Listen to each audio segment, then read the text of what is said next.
네, 안녕하십니까. 우리 또 계속해서 신약성경 생각을 해보겠습니다. 지난 시간에 우리 신약 정경에 대해서 이야기했었습니다만 한 가지 더 생각을 해볼 것이 있죠. 이분들은 바울도 자기 편지를 쓰면서 자기 글이 성경이 되리라고 사람들이 그렇게 생각하리라고는 상상도 못했고 복음서 기자들도 마찬가지였을 것입니다. 당시 이분들에게 성경은 구약이라고 우리가 부르는 책들 밖에 없었고요. 자기들이 쓰는 글이 그 구약 성경하고 동급이 되리라고는 정말 사람이라면 사실 상상을 못하는 게 맞는 거겠죠. 아무리 바울이라도 자기가 쓰는 글이 이 구약처럼 동등하게 여겨질 거라고 막 생각하고 썼다면 이것도 정신적인 문제가 있는 것일 겁니다. 상상도 못했던 건데 하여튼 그런 일들이 일어난 거죠. 근데 이게 시간이 지나면서 이 교회가 있던 놀라운 일들이 바울이 이렇게 편지를 썼는데 그가 편지를 보내고 끝나는 것이 아니라 그 편지가 회람이 되는 겁니다. 사실 바울이 편지 보내면서 자기 편지 끝에다가 내가 보내는 것을 읽어 들려라 이런 표현들을 해요. 즉 한 사람만 너만 보고 끝나는 게 아니라 읽어서 알려라라고 이렇게 되는 것이 읽어 들리라는. 그래서 공동체 대부분이 글을 모르기 때문도 있겠고 하여튼 이런 것들이 이 문서들이 분명히 특정한 상황에 보내졌던 건데 회람되는 상황들이 생기게 되고 그러면서 베껴 쓰게 되는 사람들도 일어나게 되는 거지. 이게 보존되게 만드는 겁니다. 그래서는 주후 2세기 가면 바울의 글들이 매우 인기 있는 상황들이 되고요. 가령 우리 신약 성경의 베드로 후서 같은 글에 보면 이 사람들이 성경을 제멋대로 풀려고 한다. 바울의 글 역시 억지로 풀려다가 이 끔찍하게 되는 사람들이 있다. 이런 언급이 베드로 후서에 있더라는 거죠. 베드로 전서는 베드로하고 연관이 좀 더 있겠다 하지만 베드로 후서의 저자는 베드로가 아닐 거다라고 대부분이 생각을 하는 것 같습니다. 베드로 후서는 그래서 좀 더 나중에 쓰인, 베드로 전서보다는 훨씬 나중에 쓰여진 글인 것 같습니다. 그 베드로 후서에는 바울의 글, 성경을 함부로 풀려고 하는데 거기 성경은 구약입니다. 근데 바울의 글도 이처럼 바울의 글도 억지로 풀려다가 이런 언급이 베드로후서에 있는 걸 볼 때 꽤 일찍부터 바울의 글이 마치 성경처럼 구약처럼 꽤나 권위 있게 읽혀졌구나. 뭐 이런 것들을 우리가 베드로후서 9절에서 짐작할 수 있는 것이 있죠. 하여튼 그렇게 널리 읽혀지고 중요하게 읽혀지고 그러했던 거 되겠습니다. 그래서 아까 지난주에 말씀드렸던 것처럼 자기들 교회에 문제가 생기면 바울의 글을 가지고 와서 인용해서 바울도 이렇게 말해서 해결하는 경우들이 있고 또한 경우들은 아예 바울의 이름으로 새로운 글을 쓰고는 근데 그 글도 역시 바울이 쓴 글이야. 뭐 이렇게 주장하기도 하고 이런 대응들을 했더라 라는 것입니다. 근데 이게 2세기가 좀 더 지나가면서 문제가 생기는 겁니다. 이 교회 공동체 안에 어떤 글들은 거부해버리는 사람들이 등장하고 그 가운데 대표적인 게 마르시온이라는 이 교부였다라는 거죠. 이 마르시온이라는 사람이 있어서는 물질적인 것이나 육체적인 것은 저평가, 영지주의하고 연관이 되는 것이지요. 그 다음에 영적인 것, 이런 것들이 중요하게 되면서 기독교 신앙 안에서 물질적이거나 육체적인 것, 이거 딱 기본이 유대교인 거죠. 유대인들하고 연관된 거는 전원 배제. 이 유대교의 색깔을 완전히 빼버리는 것이죠. 해서 마르시온 같은 경우는 구약 전체를 걷어차버리는 거고요. 구약을 걷어차버리고 복음서 가운데서도 누가복음을 빼고는 다 걷어차버리고 그리고는 바울서신, 누가복음하고 바울서신 중에서도 이 색깔이 좀 유대적인 색깔이 있다 전부 다 빼버리고 뭐 이런 일들을 하는 거죠. 그래서 바울의 디모데전후 디도서는 빼버리고 나머지 10개, 그 다음에 누가복음 정도만, 그리고 거기에서도 유대적인 냄새가 나는 건 다 빼버리고 이렇게 하는 거죠. 마르시온 나름으로는 이 바울 서신은 원래 순수했던 건데 나쁜 놈들이 지금과 같은 형태로 더럽혔기 때문에 그 더러워진 부분은 빼고 하면서 이런 이야기들을 했더라 라는 것입니다. 결국 이렇게 해버리니 유대적인 색깔이 다 빠져나가면서 오로지 영적인 진리, 흔히 말하는 영적인 진리들만 뭐 이런 것들이 되더라이죠. 그 다음에 또 하나의 문제가 우리 이 바울이 쓴 것이 아니지만 바울의 이름으로 글을 썼다, 이런 것들이 있다라고 했습니다만, 그런 작업들이 갈수록 많이 일어나게 되면서 자꾸 엉뚱한 글을 쓰고는, 특히 영지주의적인 이런 글들을 쓰고는 자꾸 이걸 바울에게로 갖다 붙이는 뭐 이런 상황들이 생겨나더라라는 것입니다. 그러면서 저절로 교회 안에 그럼 어느 게 정말 권위 있는 책이냐, 이런 상황들이 생겨나게 되는 거죠.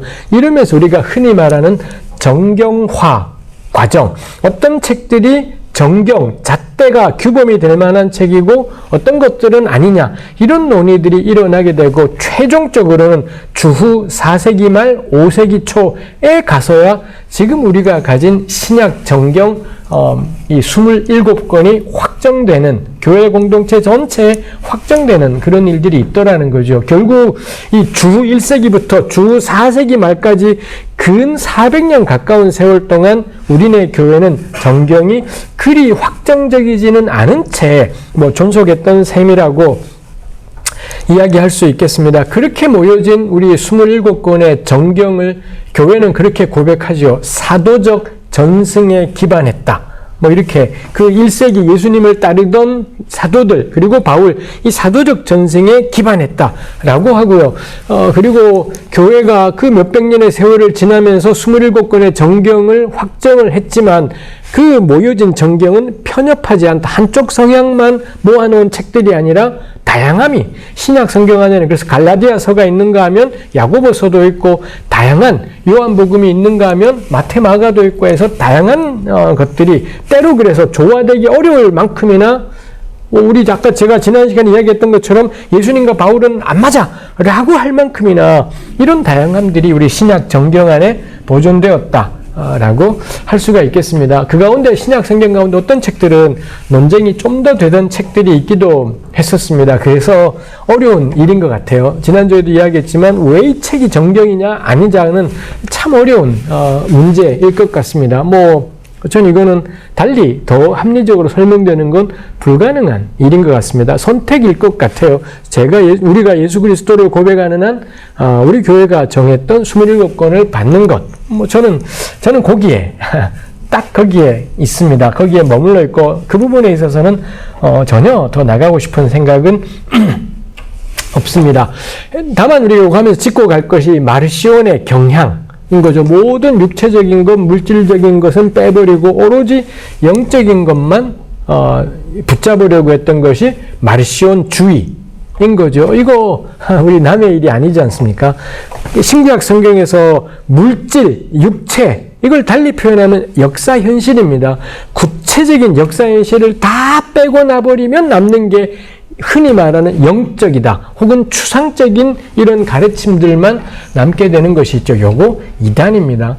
명확하게 우리네 교회는, 우리 신앙의 선배들은 이 마르시오니즘을 이단으로 규정했고, 그 덕분에 정경화 작업이라는 것이 잘 진행되는 것이 있었고, 지금 남아있는, 그래서 우리 교회는 구약 성경을 걷어차지 않고 구약 39권, 신약 27권, 요게 가톨릭은 구약이 좀 더 있지만 가톨릭이건 정교회건 개신교건 기본적으로 구약 39, 신약 27권의 요 공통 정경을 확정하게 되는 일들이 있었더라라는 것입니다. 그래서 끊임없이 우리네 교회는 그 유혹 속에 있어 영적인 것에 대한 추구, 추상적인 것에 대한 추구가 있어서 끊임없이 물질을 경시하고 육체를 경시하고, 더 나아가서 근본적으로는 역사를 경시하고 영적 세계를 이야기하려는 경향이 있습니다. 이거 이단이라는 것, 명확하게 이단이라는 것, 이런 신앙을 가지고서는 구약 성경이 설 자리가 없어지게 되고 신약 성경의 복음서들의 아주 많은 부분이 와장창 날아가 버리는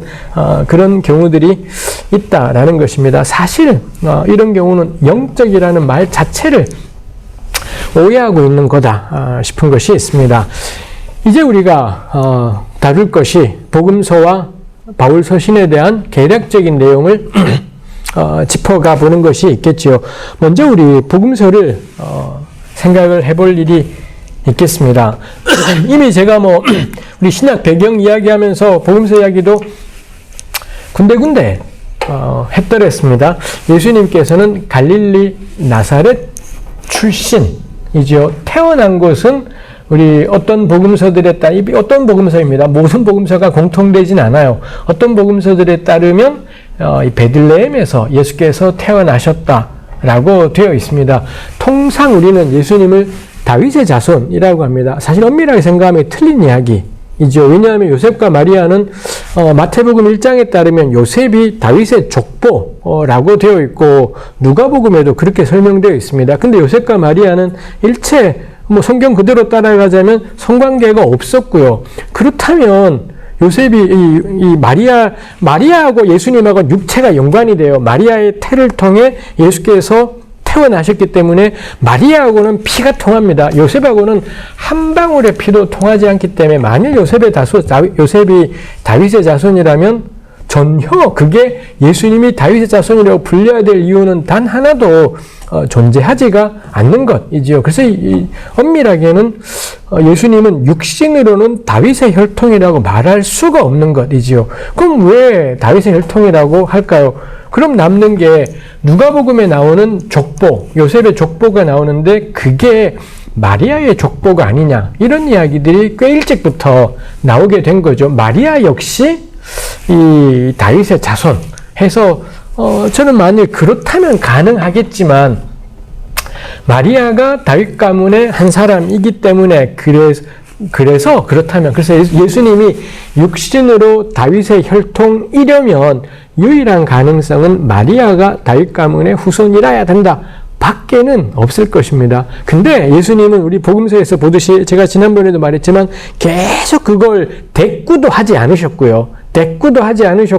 한 번은 정말 예수가 메시아가 다윗의 자손이면 시편 110편을 인용하시면서 다윗이 그 주를 메시아를 가리켜 주라고 했는데 근데 어떻게 그가 다윗의 후손일 수 있냐 이렇게 예수님께서 맞받아치신 것이 우리 복음서에 언급이 된 것도 있습니다. 그래서 예수께서 다윗의 자손이라고 했을 때 저는 복음서가 사용하는 의미는 핏줄 이야기는 아니다 라는 거죠. 다윗으로 상징되는 바 하나님의 나라, 하나님께서 이제 가져오실 세상, 그게 예수께서 다윗의 자손이라고 신약 성경이 전체적으로 이야기할 때 그게 가지는 실질적인 의미, 핏줄이지 않다라는 것을 우리가 저는 유념할 필요가 있습니다. 그래서 예수님이 선포하신 것이 우리 마태복음이나 마가복음에 보면 때가 찼고 하나님의 나라가 가까웠다. 그분이 증언하신 것은 하나님의 나라, 이제 가까운 하나님의 나라였다라는 것을 생각하게 되지요. 하나님의 나라를 나머지 세 개, 마가복음, 누가복음, 요한복음은 하나님의 나라라고 표현하지만 우리 아마 아시는 분 있는 것처럼 마태복음은 줄기차게 하늘나라라고 표현하지요. 유대인들이 독자이다 보니 마태복음의 독자는 도시 사람들입니다만 하여튼 도시에 살고 있는 유대인들을 대상으로 해서 그가 예수 이야기를 전하는 것이다 보니 유대인들의 관습을 따라 하나님이라는 말을 가능한 운운하지 않고 하나님을 말하고 싶을 땐 하늘이라고 표현한 것이지요. 그래서 그 하늘나라를 근데 동양문화권으로 와서는 당연히 하늘나라이니 천국이라고 번역을 한 거고요. 그래서 마태복음에는 천국이 나오고 마가복음에는 그 자리에 다 하나님의 나라가 나오지요. 그렇지만 의미는 똑같아요. 마태의 천국이나 나머지 복음서나 바울에서 이야기하는 하나님 나라는 똑같은 생각을 달리 표현이 된 것이겠습니다. 그렇다는 건 뭔가요? 예수께서 선포하신 하나님 나라는 우리가 흔히 생각하는 죽은 다음에 가는 내세가 아니다라는 게 그것도 역시 저는 명료한 부분이다 싶습니다. 근데 우리 문화권의 천국은 전부 다 죽은 다음 세상, 천국에는 이렇지 않겠지. 저도 그런 말을 쓰고 다 그렇게 우리 쓰지 않습니까? 그러다 보니 이게 엉켜버려요. 마태는 유대인들 때문에 유대인 독자들을 생각해서 천국이라는 말을 하나님 나라라고 안 하고 천국이라고 한 건데 근데 우리한테 천국은 천당이 돼버리기 때문에 죽은 사람만 가는 거기가 되다 보니 막 엉켜버리는 일이 일어나게 되는 것이 있지요. 그래서 내세를 부정하는 것이 아니라 복음서나 예수님이나 바울이 선포했던 하나님 나라는 당연히 내세도 포함이 되고요. 근데 훨씬 더 중요한 건 현세냐 내세냐가 아니라 하나님께서 왕으로 다스리시는 세상, 하나님의 통치, 하나님의 다스리심, 그게 알맹이인 겁니다. 죽은 다음이냐 지금이냐는 하나도 알맹이가 아닌 것. 거고요. 훨씬 중요한 건 죽은 다음이라기보단 예수님께서는, 그리고 바울은 죽은 다음의 영생, 이게 관심이 아니라 다가올 변화에 대한 관심, 이제 곧 하나님께서 크고 놀라운 일을 행하실 거다. 그거를 이 예수님도 바울도 전했던 것이 있죠. 다만 차이가 있다면, 가령 마가복음도 그렇고 바울도 그렇고 우리 데살로니가 전서에 보면 바울은 자기 죽기 전에 주님이 강림할 거다라고 굳게 확신을 했습니다. 그래서 자기 죽기 전에 주님이 강림하시면, 우리 데살로니가 교회의 문제가 예수님을 굳게 믿고 살았는데 예수님은 오시지 않고 죽더라는 거예요.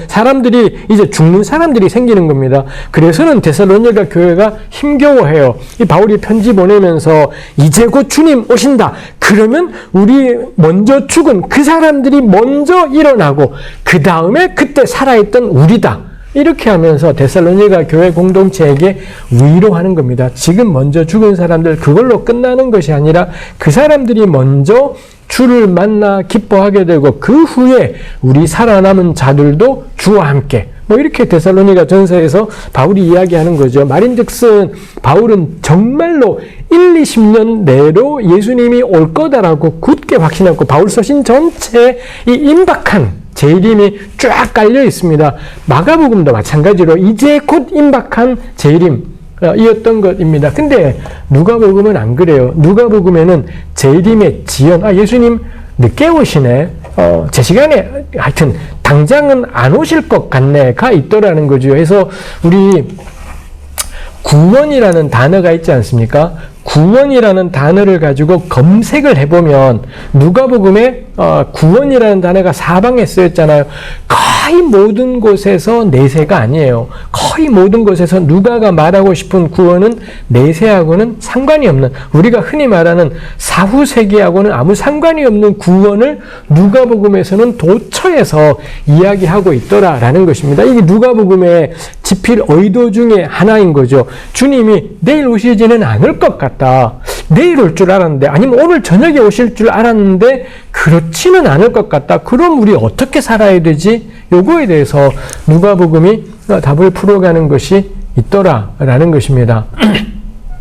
그러니 이거 우리가 생각해 볼 필요가 있겠죠. 예수께서 선포하셨던 때가 찼고 하나님의 나라가 가까웠다라는 것.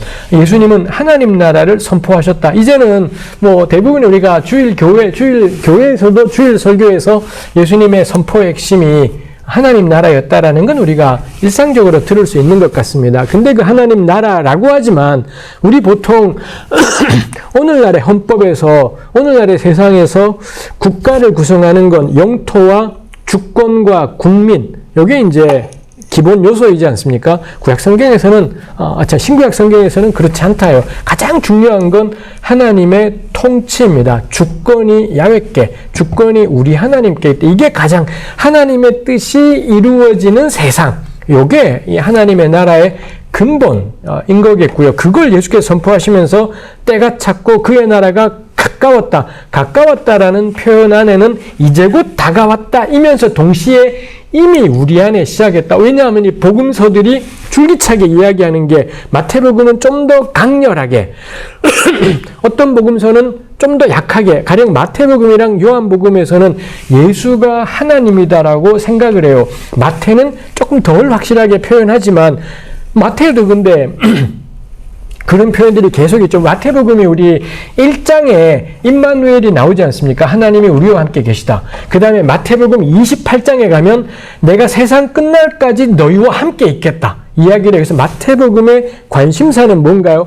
하나님이 우리와 함께 계시다. 근데 그 하나님이 누구냐? 예수다라는 것을 마태복음이 이야기하고, 요한복음은 노골적으로 예수가 하나님이다라는 것을 노골적으로 이 표현을 하고 있습니다. 그래서 이 복음서들은 기본적으로 이 땅에 오신 예수님과 더불어 하나님의 나라가 이미 우리 가운데 있다. 예수님이 우리 곁에 계시다면 하나님 나라는 이미 여기에 있는 것이지요. 이미 임한 하나님의 나라가 있겠고요. 그리고는 오실 주님에 대한, 이제 부활 승천하셨던 주님, 그 주님이 오시는, 이 오실 주님에 대한 주님의 강림, 이 강림을 우리네 교회는 재림이라고 표현하죠. 왜냐하면 예수님이 복음서에 나타난 것처럼 한번 오셨다 보니 이제 재림이라고 표현을 우리가 다시 오심이라고 표현을 하지만 뭐 그렇게 할 수도 있겠지만 사실 재림이라는 단어는 성경에 나오진 않지요. 성경에서 이야기하는 건 늘 그냥 강림입니다. 주님이 강림하실 거다. 뭐 그때를 살았던 분들이니 그렇게 표현한 것이겠습니다. 하여튼 강림이라고 하든 우리의 익숙한 대로 재림이라고 하든 오실 주님에 대한 기대가 있죠. 그래서 두 가지를 다 놓칠 수가 없지요. 하나님의 나라가 임했다라는 것이 그러면은 이것도 오해의 여지가 있습니다. 임했다 어디에 싶은 것이 있겠습니다만 그래서 그게 뭐 이 땅이 완벽하다 온전하다하고는 거리가 멀겠지요. 이 복음서들이 말하고 싶은 건 지금 우리가 예수 그리스도를 고백한다면 주님은 우리와 함께 계시고 그게 하나님 나라가 임한 거다라고 표현하는 것이 있고요. 근데 우리 빌립보서 같은 데 보면 바울은 지금이라도 나는 죽고 싶다고 지금이라도 죽고 주와 함께 있고 싶다. 이렇게 바울이 빌립보서에서 표현합니다. 자기가 지금 살아있는 까닭, 육체로 살아있는 건 뭐냐? 너네 때문이다. 내가 맡은 사명, 복음을 전하고 사람을 돕고 이것 때문에 있지만 언제라도 자기는 죽고 싶다고. 죽으면 영원토록 주와 함께. 그렇다라는 건 바울도 표현을 하는 거예요. 지금 사실 예수님은 우리와 함께 있지 않다. 라는 게 있는 거. 여기서 긴장이죠. 이 긴장이라는 말은 그래서 아무데나 다 쓰는 뭐든지 풀기 어려운 거 딱 긴장이야. 뭐 이렇게 표현해버리는 경향이 있기는 합니다만 분명히 상징적으로 주님은 우리와 함께 믿는 자들과 함께 하시고요. 동시에 주님은 부재하시다라는 것, 주님은 우리와 함께 계시지 않다라는 것. 그래서 성도들은 주님과 함께 있을 그날을 기대하며 살아가는 것. 이 두 가지가 우리 성경 안에는 다 나타나는 것이 있습니다. 그러다 보니 이거를 거창한 말로 표현하면 하나님 나라의 현재성, 그 다음에 하나님 나라의 미래성, 뭐 이런 말로도 우리가 표현할 수가 있겠지요. 이게 왔다 갔다 해요. 흔히 우리 한국 개신교교회는 미래성에 몰빵을 해요. 오실 주님 재림만 사모하며 살아가기에 몰빵을 했고요. 그러고는 경향이 현세 개무시 입니다. 현세 개무시가 진짜 웃기는 게 현세 개무시한다는 현세 정치를 다 개무시해서 뭐 일제시대건 독재시대건 아무 상관없이 예수 믿으세요만 전한다는 점에서 현세 개무시. 그 다음에 현세 개무시라고는 또 하나는 뭐냐? 돈은 절대 버리지 않아요. 교회가 온갖 재물을 모으고 쌓고 건물 또 짓고 미친 듯이 건물 짓고 이딴 것 하면서 현세를 꽉 붙잡고 사는 이 점에서는 현세를 전혀 개무시하지 않는 상황이기도 합니다. 하여튼 미래에다가 몰빵을 했던 시기가 있고 고요. 대체로 한국교회 내에서는 진보적인 그룹이 하나님 나라의 현재성, 지금 하나님 나라, 근데 그렇지 않잖아, 바꿔야 돼, 싸워야 돼, 붙어야 돼 해서 민주주의와 인권, 정의, 독재에 대한 반대 뭐 이런 일들을 행했던 것들이 있지요. 그래서 하나님 나라의 현재성은 진보 그룹에서, 하나님 나라의 미래성은 보수적인 신앙 그룹에서 뭐 이런 것이 양분되어 버린 것이 있기도 합니다. 그렇지만 때가 찼고 하나님 나라가 가까웠다라는 표현 안에는 명확하게 미래에 대한 기대가 담겨 있습니다. 그리고 바울이 아까 이야기했던 지금은 주와 함께 있지 않다라는 명확한 바울의 고백도 있다라는 점에서 저는 이건 놓치지 말아야 돼. 그래서 이 땅에 임한 하나님의 나라를 신뢰하면서 저것도 있겠지요.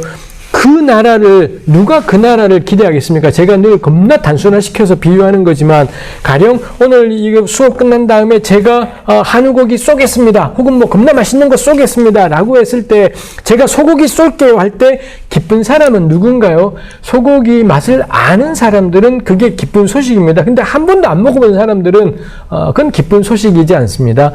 주님이 오실 겁니다. 그의 나라가 펼쳐질 겁니다가 누가 기쁘겠습니까?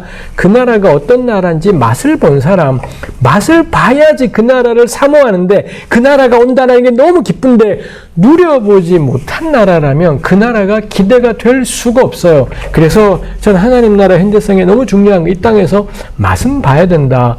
예수 믿으면 어떤 세상인 건지, 예수 믿으면 내 삶에 어떤 변화가 있는지, 예수 믿으면 우리 교회 공동체 안에 우리 사는 세상에 어떤 변화가 있는지 늘 누릴 수는 없지만, 우리 다 그렇잖아요. 우리 기도할 때 겁나 은혜롭지만 조금만 지나면 하나도 안 상관없잖아요. 그렇지만 그 기도할 때 받았던 그 은혜가, 예배하다가 누렸던 그 기쁨이 우리로 평생을 늘 그 기쁨이 있지는 않지만 늘 주님의 사람으로 살고 싶게 만들지 않습니까? 맛은 봐야지 걸어가요. 그래서 저는 교회는 하나님 나라의 현재성으로 이 땅에 살면서 맛을 증언하는 공동체, 모습이 늘 사도행전 2장에 나오는 그 유무상통 공동체가 몇 년 갔겠습니까? 몇 년 못 갔고 어쩌면 몇 달을 못 갔을지도 모릅니다. 근데 맛은 봐야 돼요. 이거 몇 달 못 가니까 하지 말자가 아니라 그 맛을 한번 보면 평생 그 나라 사모하며 살 거다라는 거죠. 그 점에서 교회는 하나님 나라의 현재성, 이 땅에서 맛은 봐야 되고 그 맛을 증언하고 보여주는 새로운 사람이 뭔지, 새로운 공동체가 어떤 건지 보여줘야 되고, 그럴 때 지금 때로 우리가 그 맛을 지금 못 누리게 되었다 할지라도 오실 그의 나라를 기대하며 살 수 있겠다 싶은 것이 있습니다. 그래서 예수님의 선포의 중심에는 하나님의 나라가 있습니다. 예수 믿고 구원받으세요의 그 말의 핵심은 뭔가요? 하나님 나라로의 초대라는 겁니다. 죽은 다음에 영원한 생명을 누립시다가 아니라 영원한 생명의 본질이 뭔가요? 하나님 나라로의 참여. 그게 영생이지 그냥 죽도록 안 죽는 거, 지옥 가도 죽도록 안 죽어요. 그걸 우리가 영생이라고 말할 수는 없지 않겠습니까? 그래서 시간의 길이는 하나도 관건이 아닙니다. 시간의 길이가 관건인 것이 아니라 그 시간에 무엇을 하느냐인 거겠죠. 그럴 때 나를 믿는 자는 죽어도 살겠고 살아서 믿는 자는 영원히 죽지 않는다라는 말씀의 의미는 시간의 길이를 말하는 것이지 않지요.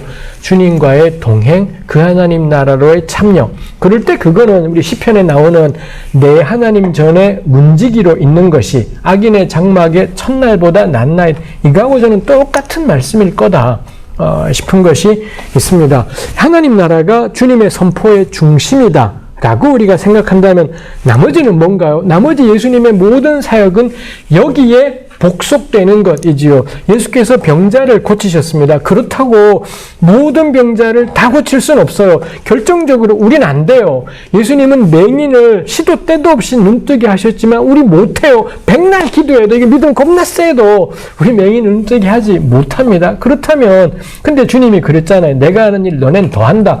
못해요. 못하지 않습니까? 그렇다면 예수님의 병자를 치유하신 사역은 단지 병 고치기 사역은 아니겠구나 인 거죠. 병자 치유 사역, 귀신 축출 사역, 예수님의 양대 사역이지요. 또 하나 뺄 수 없는 게 가르침. 예수님은 계속 설교하시는 분이지요. 이 예수님의 설교가 마태복음에도 많이 나오고 이 요한복음에도 많이 나오고 그렇습니다만 설교 사역이 있겠죠. 그 다음에 또 하나가 제자들을 부르심이 있겠고, 그리고 뺄 수 없는 게 붙어 싸우기. 유대 지도자들하고 붙어 싸우기. 이 정도가 예수께서 공생애 동안에 하셨던 일일 겁니다. 근데 이 모든 것들, 유대 지도자들과의 싸움, 제자들을 부름, 가르치기, 그 다음에 귀신 축출, 축사, 그 다음에 치유, 이런 예수님의 5가지 정도의 굵직한 사역들의 모든 목적은 뭐냐? 하나님의 나라, 그 나라에 참여하게 하고 그 나라를 소망하게 하고 요걸 위해서 이런 것들이 있죠. 근데 하나님 나라를 누리고 참여하는데 걸림돌이 뭔가요? 이 질병이 걸림돌이고 귀신이 걸림돌이고 그 다음에 잘못된 생각들 뭐 이런 것들이 있다 보니 그래서 예수님의 모든 사역들은 그 나라에 참여하도록 그걸 가로막는 걸림돌들을 제거하는 것 이더라라는 것입니다. 해서 때로 아픈 사람을 고치셨고 귀신 들린 사람을 쫓아내셨고 이러한 일들을 하신 것이 있겠죠. 그리고 때로 주님께서는 사죄를 선포하기도 했어요. 죄 용서, 너 죄 사함 받았다를 통해 그건 그 죄에 대한 죄책감들이 그 사람을 괴롭게 하는 것이기 때문에 뭐 그런 선포들이 있었던 것. 이겠죠. 뭐 유대 지도자들과의 싸움 역시 우리 마찬가지라고 생각할 수가 있겠습니다. 그래서 예수님의 사역을 하나님 나라를 그분이 선포하셨구나를 중심으로 나머지 예수님의 사역들을 생각하는 것이 필요하겠습니다. 복음서를 생각할 때 또 우리에게 의미 있는 것이 있죠. 뭐 계속 제가 겹쳐 이야기하고 있습니다만 왜 복음서는 4개일까 싶은 것이 있지요. 그래서 그 다음에 이 내용들이 겹치기도 하더라라는 것입니다. 내용들이 비슷비슷한 내용들이 있는데 다들 저도 역시 제가 언젠가 그런 생각이 들었습니다만 복음서 읽을 때마다 제가 맨 처음에 성경 열심히 읽을 때 고등학교 때 열심히 읽을 때 어디가 어딘지가 헷갈렸고요. 그래서 늘 하고 싶은 게 적어놓고 싶었어요. 아, 예수님이 눈먼 사람을 고치셨구나. 그 다음엔 이거 하셨구나. 요거 다 적고 마태복음으로 쭉 정리하고 그 다음에 마가복음으로 누가로 요한으로 정리해서 섞어보고 싶은 이런 마음이 있어서 좀 하다가 겁나 귀찮아하고 때려쳐버리고 이렇게 했습니다만 아마 대부분의 그리스도인들이 그런 생각을 했을 거고요. 아주 일찍에 주후 2세기에 타티안이라는 사람도 그 생각을 했고요. 그래서는 사복음서를 다 늘어놓고 섞어서 하나로 만들어보자 해서 이 양반이 한 게 디아테사론이 넷으로부터 4개로부터 그 4개의 복음서로부터 쭉 모아가지고서는 하나의 복음서를 만들어낸 거고 이 디아테사론이 필사했던 사본들이 여기저기서 있어서는 오늘날까지 전해지는 것이 있죠. 그 생각 당연히 들지 않습니까? 4개 섞어서 한 권으로 만들면 가령 어떤 이야기는 마태에만 있고 어떤 이야기는 누가에만 있는데 다 섞어버리면 이 겁나 간편한 일이 될 겁니다. 근데 디아테사론은 사라졌어요. 결국에는 사라지고 오늘 우리 정경 속에는 주 2세기면 아직 정경이 확정적이진 않을 때인 겁니다. 그렇지만 디아테사론이 아니라 묶고 하나로 다 통합해낸 디아테사론이 아니라 마태, 마가, 누가, 요한 4개의 책이 정경 안에 들어왔다라는 것. 우리네 교회가 디아테사론은 걷어차고 당연히 참고할 수야 있겠지만 걷어차고 4개의 복음서를 하나님 말씀으로 받았다는 그런 의미인 거겠지요. 그렇다면 이거 우리 생각해 볼 일이지 않겠습니까?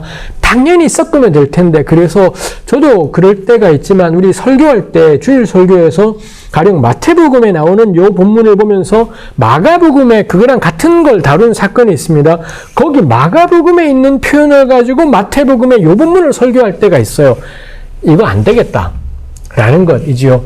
도움을 얻을 수는 있겠지만 배경을 생각하는데 도움을 얻을 수 있겠지만 마태가 왜 요 얘기를 마가하고는 좀 다르게 하는지 이유가 있다라는 겁니다. 가령 마가복음에는 사람들이 예수님을 안 믿어서 거기에서는 기적을 행할 수가 없더라. 이런 표현이 있는데 예수는 마태복음은 그거 빼버립니다.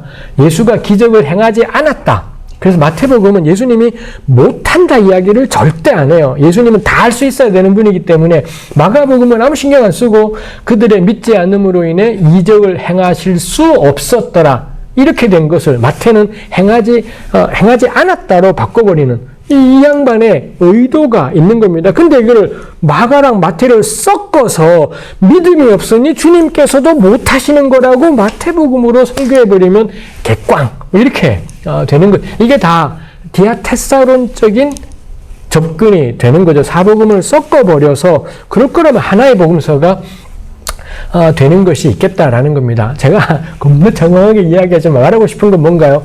각각의 그 도드라짐을 도드라지게 해라. 마태는 마태로 풀어라. 마가는 마가로 풀고 누가는 누가로, 요한은 요한으로. 그게 우리네 교회가 4개의 복음서를 끝까지 간직한 이유이겠다라는 겁니다. 그렇다고 일체 복음서 상호 교차 인용하지 말자가 아닙니다. 참고할 수는 있겠지만 왜 마태는 이렇게가 필요하다라는 거죠. 말인즉슨 이 똑같은 자료를 마태가 손질을 하는구나 라는 것도 우리가 알 수 있습니다. 해서 신학 연구하는 사람들이 이 겹쳐지는 것을 주 2세기에 타티아는 디아테사론 만드는 걸로 했지만 근대와 현대 18세기, 19세기로 오면서 학자들은 훨씬 더 치밀하게 합리적으로 이 문제를 고민하기 시작했습니다. 우리 잠깐 쉬었다 가겠습니다. 아까 표시